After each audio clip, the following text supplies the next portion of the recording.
Bonjour à tous. La revitalisation rurale est une politique chinoise axée sur le développement des campagnes. Elle a pris en compte environ 500 millions de personnes en soutenant l'idée d'un développement partagé entre zones rurales et urbaines.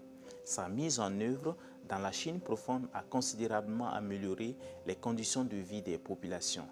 À titre illustratif, en 2023, l'industrie du commerce électronique a généré 2490 milliards de yuan dans les zones rurales.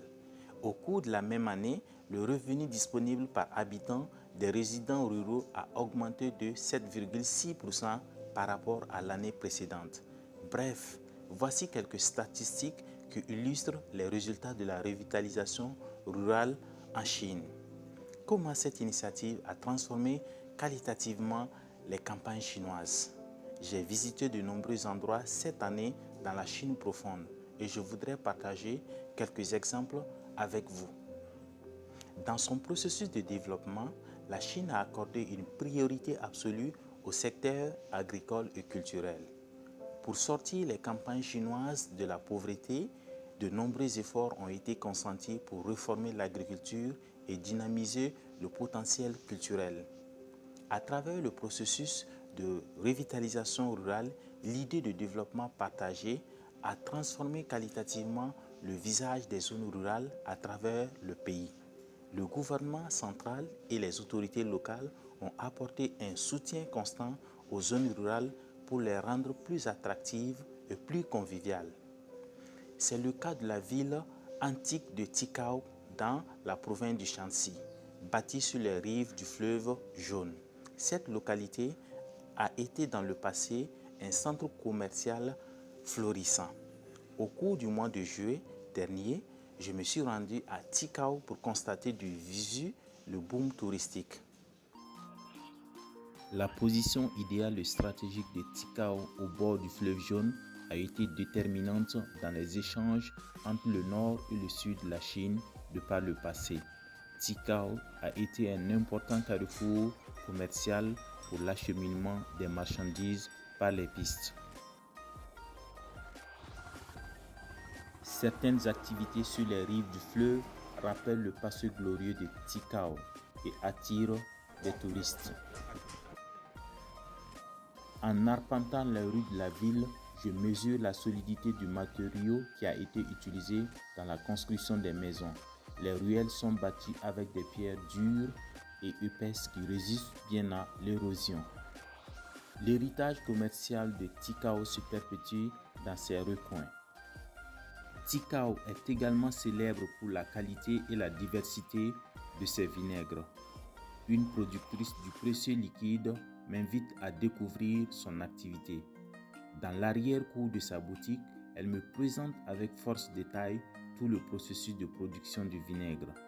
Elle en produit plusieurs types à base de céréales et de fruits.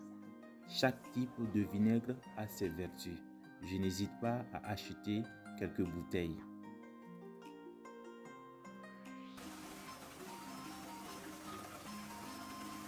Le magasin de souvenirs propose aux touristes des objets typiques de la culture de la ville de Tikao. On y trouve par exemple des figurines de chameaux qui évoquent les pistes caravanières. Au terme de ma promenade, je me dirige vers un temple situé au sommet de la ville. D'une province à une autre, la revitalisation rurale a porté ses fruits et offert de meilleures conditions de vie aux populations. Récemment, lors du Hunan Tour, la Chine de plus près, une caravane de presse a conduit des journalistes de CGTN et leurs confrères de médias partenaires africains dans les profondeurs de la province du Hunan. Dans les localités visitées, nous avons pu appréhender les initiatives porteuses de la revitalisation rurale. L'exemple du petit village de Xingxi a émerveillé plus d'un.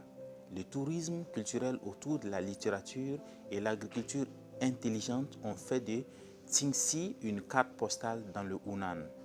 Les habitants ont construit dans le village 21 maisons de livres, une bibliothèque centrale, un musée du patrimoine culturel immatériel et un théâtre. Le projet de faire de Qingxi un village littéraire est un succès retentissant au-delà des frontières de la province du Hunan. Le village attire de nos jours de nombreux touristes. Des écrivains y séjournent régulièrement pour des résidences d'écriture et des conférences autour du livre. Écoutons le responsable de cette pittoresque localité. Le lieu de naissance de M. Loulibo se trouve dans notre village, Qingxi, et son œuvre « Les montagnes et les villages changent » raconte également l'histoire de notre village, car le chemin de développement de chaque village est différent. Le chemin de développement de notre village est basé sur la ressource littéraire que nous avons découverte.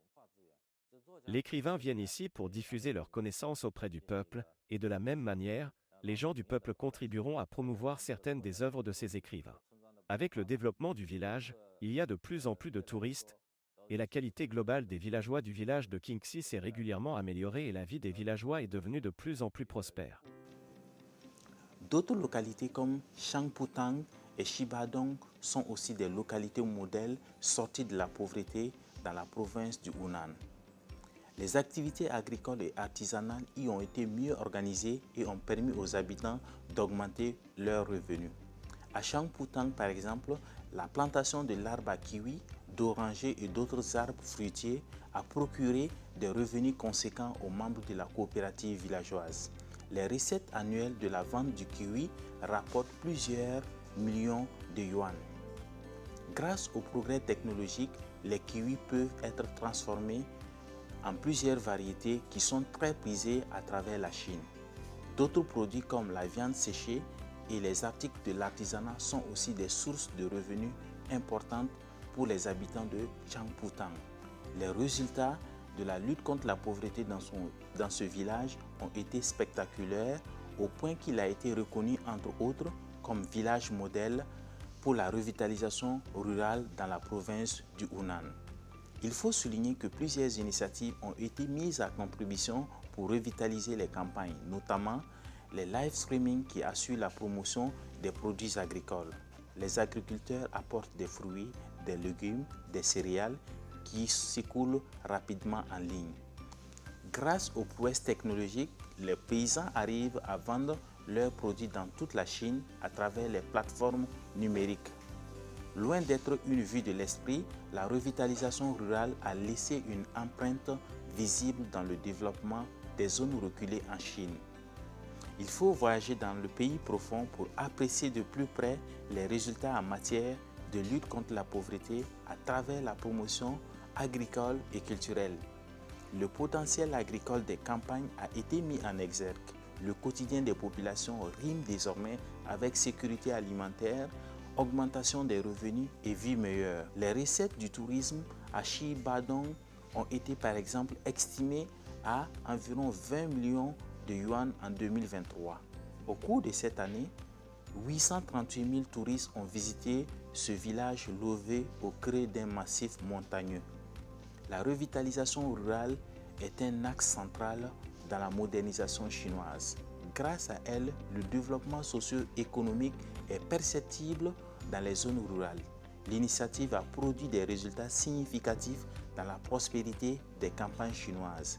Je vous invite à découvrir davantage les traces concrètes du développement socio-économique de la Chine profonde.